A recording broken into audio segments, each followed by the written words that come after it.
Welcome to the Texas SmartScape Tour. The tour started in 2001 as a way to educate Coppell residents on instituting water conservation techniques in their landscape. These techniques include turf reduction, using rain barrels, and native and adaptive plants. Today we're going to visit 5 Coppell homes, the 2 community gardens, as well as the medians along Sandy Lake and Bethel Road. You ready? Let's go!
Let's visit with Christy Hodges, whose home is featured on the Dallas Morning News as well as this year's tour.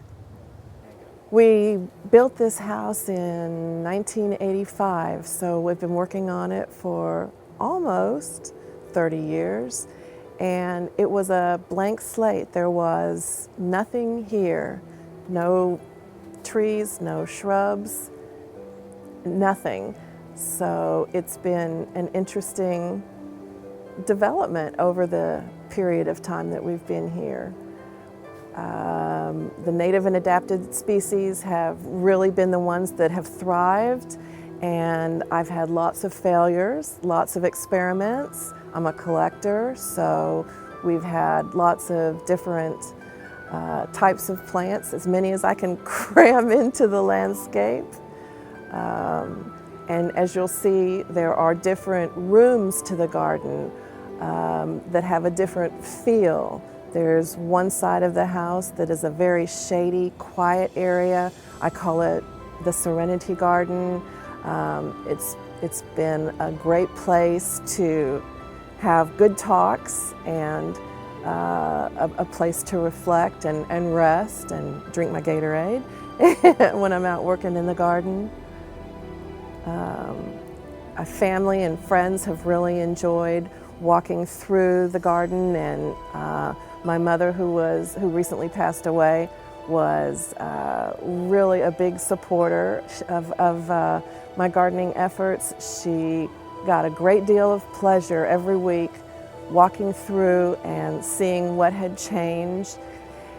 In 1985, shortly after we moved here, I found a postcard in a magazine. It was a subscription card that fell out, and it was a plan for an herb garden, and it was exactly what I had envisioned, a country English garden that inspired me. And I had been going to the library in Coppell all winter looking for plans, and that was it. So we built, based on that postcard, we built the herb garden in quadrants with a fountain in the middle, and devoted each quadrant to a different kind of herb: medicinal, culinary, fragrance, so flowering. Some of the favorite features of the garden are the herb garden, which takes up most of the backyard. We have some giant life-size wind chimes that bring a lot of joy to people that hear them. Recently, we built a little retaining wall made out of wine bottles, and that's been a lot of fun. That was the thing on the garden tour that more people asked about, and we just used a rubber mallet to hammer in wine bottles upside down into the soil to make a little border, and put rope lights on a timer behind them. And the other night, when I was out in the backyard and the lights are on a timer and came on, it was amazing, because I had never stood on that side of the wine walk and at night and seen them lit up, and the rope lights just shone through, especially the blue bottles and the clear bottles, and it was absolutely beautiful, and it cost nothing. I saw a bottle tree that inspired me. I wanted to do a grove of trees. I hadn't seen that done. And finally went down to my sister-in-law's land and cut down some of her scrub cedar trees ourselves.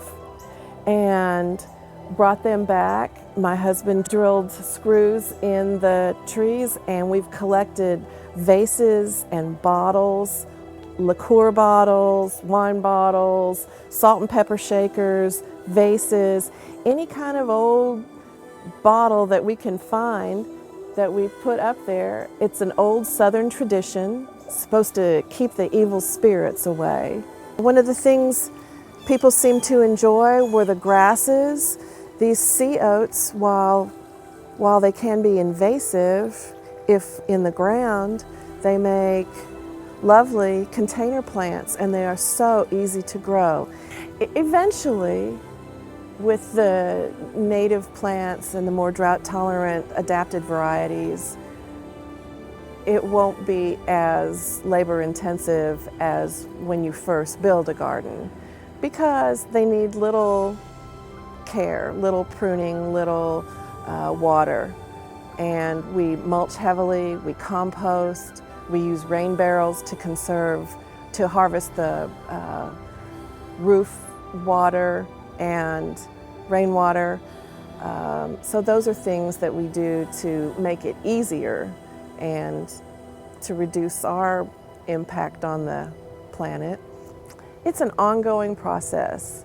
We started the front yard last year, took out all of the turf and built flower beds and added buffalo grass. So we were trying to reduce the turf and add a lot of flowers, and that people have just been amazed that that's all been in just 1 year. There's over 100 roses tucked here and there throughout the garden, and I particularly enjoy the antique roses.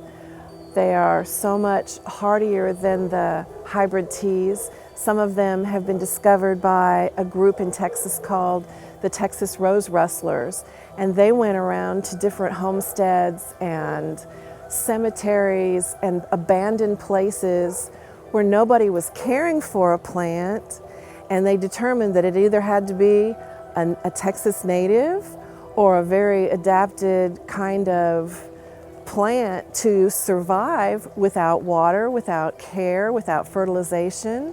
And so they took cuttings from these different antique roses and researched, and some of them they were able to identify, but others they named after the place where they originally found the rose. And then I believe the Antique Rose Emporium in Brenham, or Independence actually, started getting the roses out into production, and now we can all enjoy them. So we're excited that the Dallas area Antique Rose Society is going to be selling antique roses at the upcoming Coppell Farmers Market. So those are a really great plant to have in any kind of native or Texas SmartScape kind of garden, because they are so low maintenance. They're not grafted roses, and they do beautifully with very little care. It was a lot of fun having people here. There were so many great questions, and it was very encouraging to me to see such interest in SmartScape gardening. People ask questions about the rain barrels and the rain chains and my composters and the bins and the different techniques used to grow these kinds of plants.